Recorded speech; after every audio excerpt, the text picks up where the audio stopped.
There you go, we got the block all cleaned up, gave it a spray down with some simple green,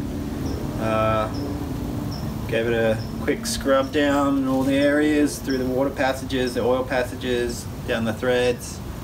Then we gave it a good rinse, hosed out, got majority of the gunk out of the motor now. Then we went through, made sure everything was cleaned out, and then we went through with some ATF, cleaned out all the machine surfaces, including the cylinder bores and the mains, just to make sure those don't rust quickly on these cast iron blocks.